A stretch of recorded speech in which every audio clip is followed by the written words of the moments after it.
I am unbelievably tired right now. CTKaraoke, the gaming channel. Hi guys, it is Tuesday. I don't do vlogs on Tuesdays. Well, I'm breaking that rule because I can do what I want. Not really. If you don't know what this week is, it's E3. It's one of the biggest gaming expos, period, where all the big games and indie games and all type of games and electronics get announced together. And this is usually where systems also get announced, but usually that's left for Tokyo Game Show. I know that there's that one, there's PAX, and then there's another one in Germany. I forget the name of that one.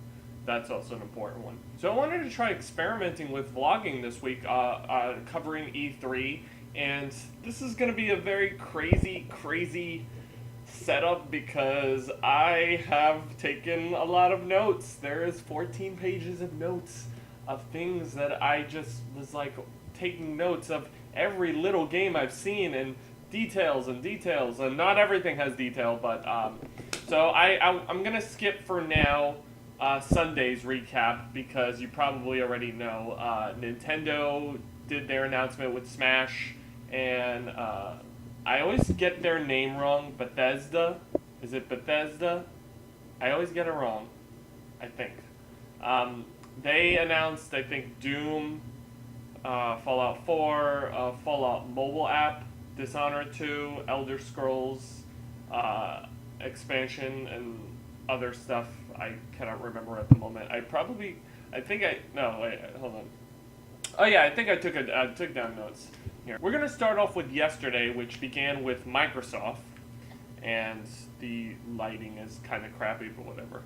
Okay, so things I've seen. There was a Halo 5 announcement. They showed some co-op, 4-player support, brand new footage of the game, first time, and they showed a new map that can support up to 24 players, and it's 4 times the size of any previous Halo game. There was a Recore IP. It was a brand new IP. They only just showed a trailer of it, and I was really excited. And it's a shame that all the new IPs didn't get much exposure in this C3 so far. The big thing was the backwards compatibility. You can play your 360 games on Xbox One, but it's a catch. So, because I know there's so many that are like, oh, I want to play every single game I have, but that's not how it works. It's probably going to work the same way that it did with the original Xbox, where only certain games are going to work, and you have to also remember that certain games are no longer available in the store digitally, and I think if you put the game physically, the disc in, it will download the digital version, which is basically the same thing as just playing the digital versions anyway. There was a Xbox Elite controller, which is like a brand new redesigned controller. I thought it looked really nice, but it's $150. Fallout 4, which is getting support on Xbox One, so all the mods that go into the PC version can be transferred and shared and used on Xbox One, which I thought was really neat. That's a rarity that you never see PC games or console games do that. Titanfall, Dragon Age Inquisition were going to be added to the EA Access, which, I mean, there aren't a lot of games on that library, so, I mean, don't waste your money right now on that. It's not that great. Garden Warfare 2, I'm sorry to say, everyone's giving this really bad flake right now, but I liked it. I'm allowed to like games that you don't like, and that's perfectly fine. I mean, I just did a vlog on this yesterday. There was Forza Motorsport 6, which if you're a racing fan, you probably already gonna buy it anyway. It's at 1080p, 60 frames per second. Really nice, really fast. What I expected out of a racing game. There was a Dark Souls 3 announcement, which I thought terrified me because I'm really bad at this. There was also Tom Clancy. Sorry about that. The lighting is going really bad right now. I cannot fix it because it has a tendency to autofocus and capture light. Like, see, it tries to capture white balance, and it's really bad at it. This room isn't exactly the best at it. So, Tom Clancy's The Division, Rainbow Six Siege, which looked really fun. Rainbow Six Siege is going to include Vegas and Vegas 2 free if you buy the game. There was a gigantic, it was like a TF2 style game. It's free to play for Xbox One and Windows, which I might get into the beta. I'll sign up for it when I can. They did show some indie games, which was a rarity for Microsoft. They never do that. And my favorite out of all of them was Cuphead. And Cuphead looks amazing. It's like a 30s style. It's supposed to be like the animation is supposed to be like the Disney cartoons from like late 20s, early 30s, and it focuses more on like the 16-bit style gameplay. So it's like shoot 'em up and platforming. Definitely on my radar. They also said they were doing an Xbox game preview, which is basically like Steam early access, so you can buy a game and then you can help with feedback and development.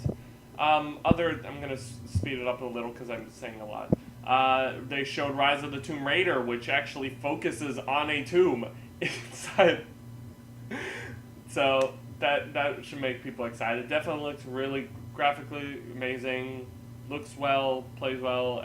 And I feel like they're finding every opportunity to make Lara Croft suffer. Like, these games try to top each other with that. Rare Replay, which kind of surprised me. So Rare wants to celebrate their 30 years as a game company by releasing 30 of their games in one collection for Xbox One for $30. And there's 10,000 gamer score points. 10,000 gamer score, and I really am excited because Conker's Bad Fur Day is really hard to find. So is Jet Force Gemini. Majority of their games are very difficult, but obviously it's not going to include GoldenEye or Donkey Kong because those are licensed to Nintendo. They're working on a new game called Sea of Thieves. It has like a pirate MMO feel to it. They started showing some footage of Microsoft HoloLens, which is like their holograms, which holy crap, we're getting into that digital age where we can finally see holograms. And so they were trying it out with Minecraft, and they had a camera there, and they had this table where they were showing just like the whole Minecraft world being shown live, and they had someone on their tablet playing, so the player was on the screen on that little hologram, and I thought that was amazing. We've really hit the future of gaming. I mean, granted, it's for Minecraft, but it's a big step. It's a big step. Gears of War, there's going to be a remastered edition, which I don't see a point of if you are being able to play backwards compatibility. So I probably would guess Gears of War will be available anyway to play on Xbox One. There's also going to be a Gears 4. Batman Arkham Knight's combat looked very fluid, amazing, just everything around that. As far as I saw also Ratchet and Clank, which was really good on PS4, amazing. Love that series. Rock Band 4 got their price and their date October 6th, and the whole bundle is going to be $250. So if you were planning to buy a console, I think you should probably buy the console first and then save up for that big bundle. Unless the game's going to be $60 if you just want the game. There's also going to be Transformers Devastation, which has like the 80s feel of the TV show. It looked very fluid and bright and everything. It's going to be made by Platinum Games, which I'm scared now because the core game was like, I liked the core game, but it could have had a little bit more development time. So we'll see how this one goes. As far as EA, they announced a new Mass Effect Andromeda, which didn't really have a lot of footage. I mean, it was just announcement. Need for Speed, getting a new game. The Old Republic, Star Wars, there's going to be an expansion that focuses more on BioWare-like stories. My favorite out of the EA one so far was Unravel. It looks really cute. Like everyone keeps accusing that game of copying off Yoshi's Woolly World, which I don't agree. And I felt so bad for the guy because he was presenting this game on stage and he was shaking. And I felt bad because he's doing it. I mean, I have to give him some credit. He's doing it in front of hundreds of people watching him, and he's trying to represent his game. And it just I want to buy it. I want to buy it. It's very friendly, easy, like great platforming. I'm a sucker for platformers, especially cute ones like that. So I will definitely be looking into that game. There was sports announcements, which obviously you can probably guess if you're a big Madden fan or NFL, NHL, that stuff. I did like that there was a feature that they showed where you have it, where you can put, you can download an app and you can scan your face, and then you can use your face into the game as a player, which I think they've done that with iToy before. In fact, that was a feature in iToy. But we're definitely we're in 2015. The technology is better for it. There was some Minions Paradise. There was a Minions mobile game called Minions Paradise where you make an island full of little minions. If you're big into Minions, they're gonna have women in FIFA for the first time ever, which I think is really surprising because I would have figured that would have been a feature years ago.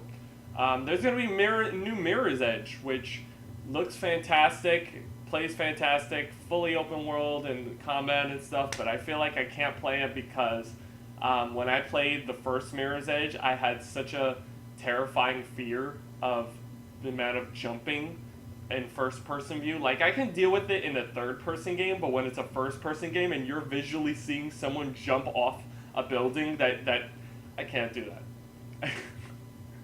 But I'm sure there will be a lot of people excited for that. So they did show the Battlefront on a PS4. They showed real footage, and it looked great. Everything about it. I've been waiting 10 years for Battlefront. That is my game. That is one of my favorite Star Wars games, and I am definitely going to be excited for that when it comes out. There was Castle Crashers that remastered. They're also making a remastered game for systems. This one's going to have 60 frames per second. The textures are going to be upgraded, and there's also going to be an exclusive mini game, which I didn't get to read enough in time because I was just kind of like taking notes. But I love Castle Crashers. Great game. If you haven't played it already at this point, you probably should. I really hope they bring it to Wii U because Nintendo fans need to play it. It's a perfect game for beat 'em up. As for Ubisoft, they announced, the very first announcement was South Park. They showed a brand new South Park game, The Fractured Butthole. That is still such a genius name. And it looked like it was going to be platforming and RPG, and it's done by a completely different developer. Ubisoft themselves are developing it, so I'm interested to see how that goes. They showed a brand new game called For Honor. It's like a medieval PvP game. Looked fun. Definitely look more into that. The Crew is getting a sequel, Wild Run, if you're big into the racing games again. Trials Fusion actually had an expansion called Awesome Level Max, and it's like, it showed like a cat with a gun riding a horse, and there's like explosions, and I was like, what is going on? This is a weird trailer. They showed Tom Clancy's The Division. They showed more of The Division, which obviously more, if you already know, stealth-based type of game.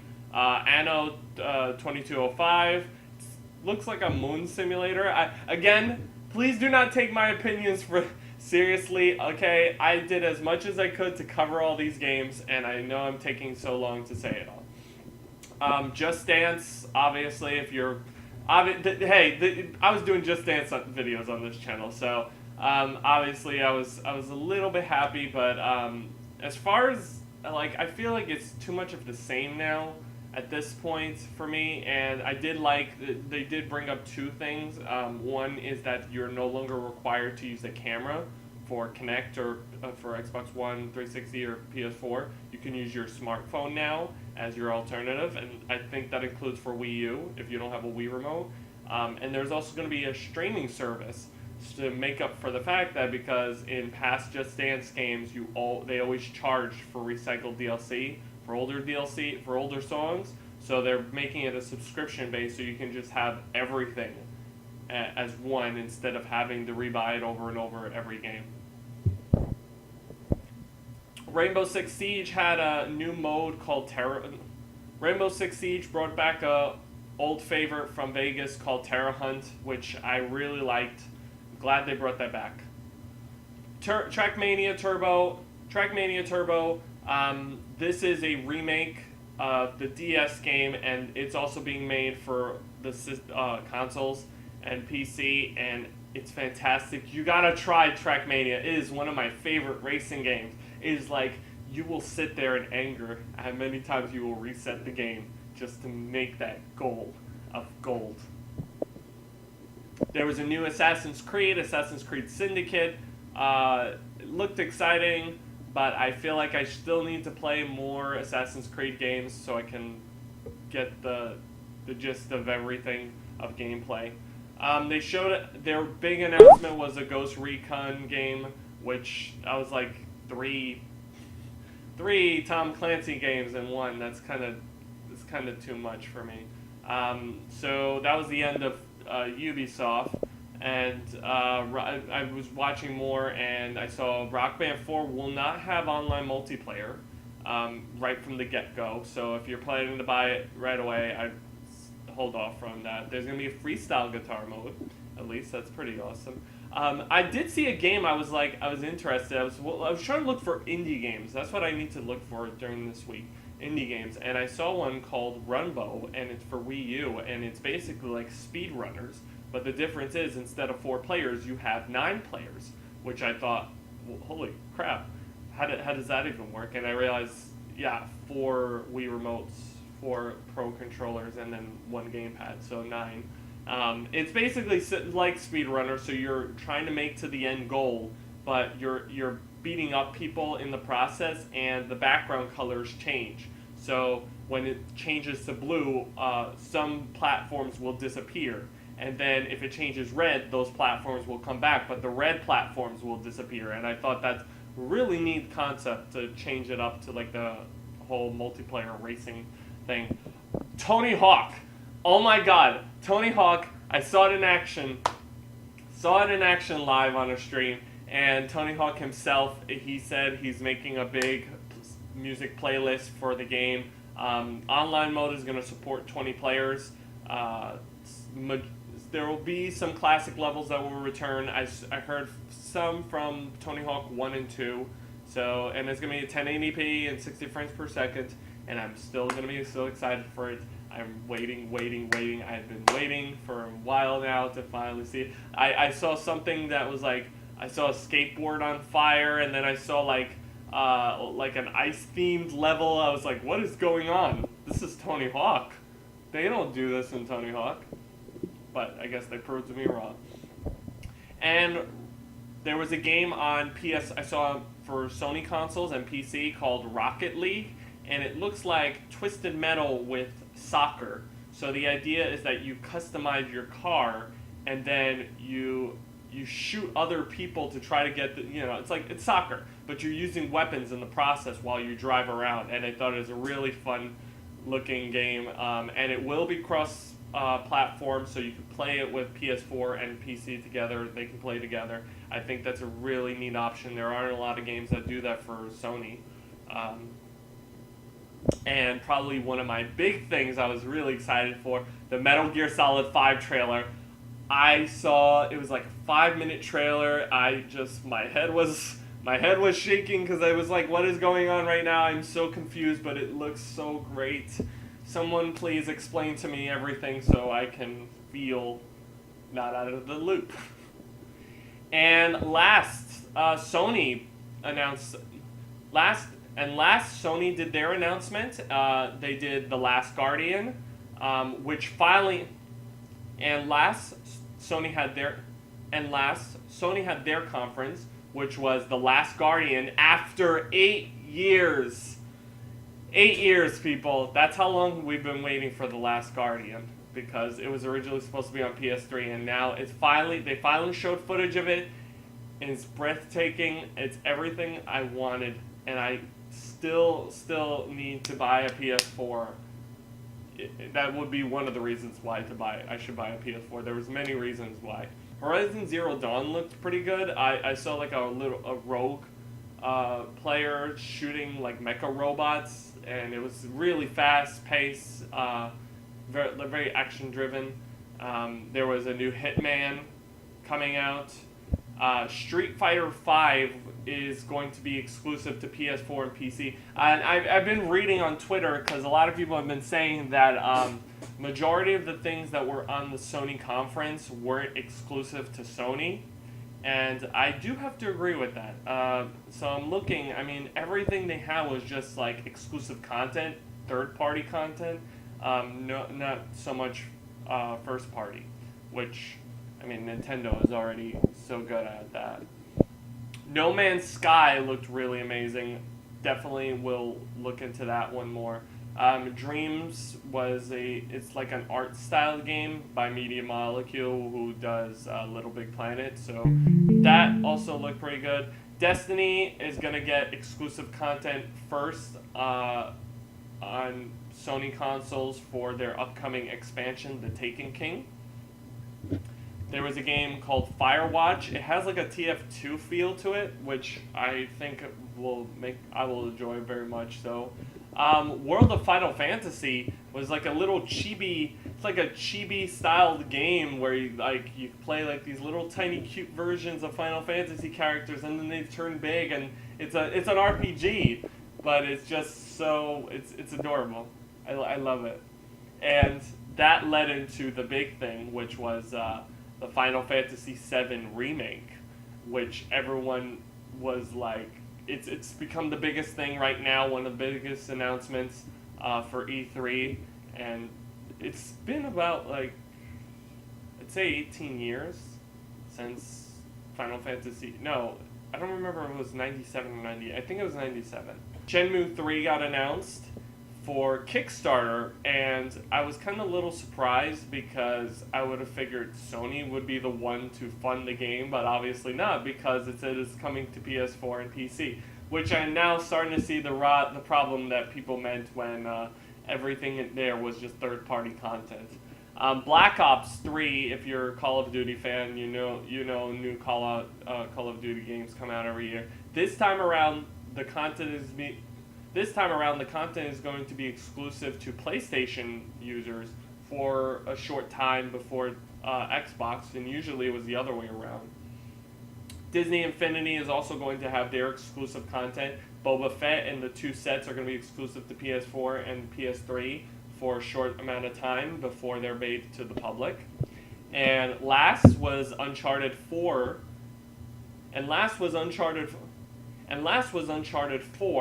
Which they had some issues during the beginning when they were trying to play the game. Nathan Drake wasn't moving, so they had to restart the demo. And I thought that was, it happens. It happens. It's a live conference. Things can happen. So it was great. Looks very fluid. I love Uncharted style. I love that platforming. I love everything about that, and shooting and stuff. So definitely will be playing Uncharted games, so I can try out Uncharted 4. And that's pretty much it for day 0 of E3. There was no Vita announcements. There was like 3 seconds of Vita footage. The only thing that showed up at any footage was indie games for Vita, which I feel like they're taking more advantage of than Sony themselves, because I don't think they care at this point. And that's pretty much it. Oh god, yeah, now it's bright. I hate this white balance. It's so bad. So I think that's pretty much it for now. That's all I have of just yesterday's announcements for day 0. So stay tuned tomorrow, and I will be doing coverage for Nintendo and Square Enix and the rest of the games I find. And I'll definitely be covering it every single day. and stay tuned. And be sure to like this video, share it on Facebook, Twitter, everything else you like me on. That's not the best way to end this vlog, Corey. What are you doing? I'll see you guys tomorrow.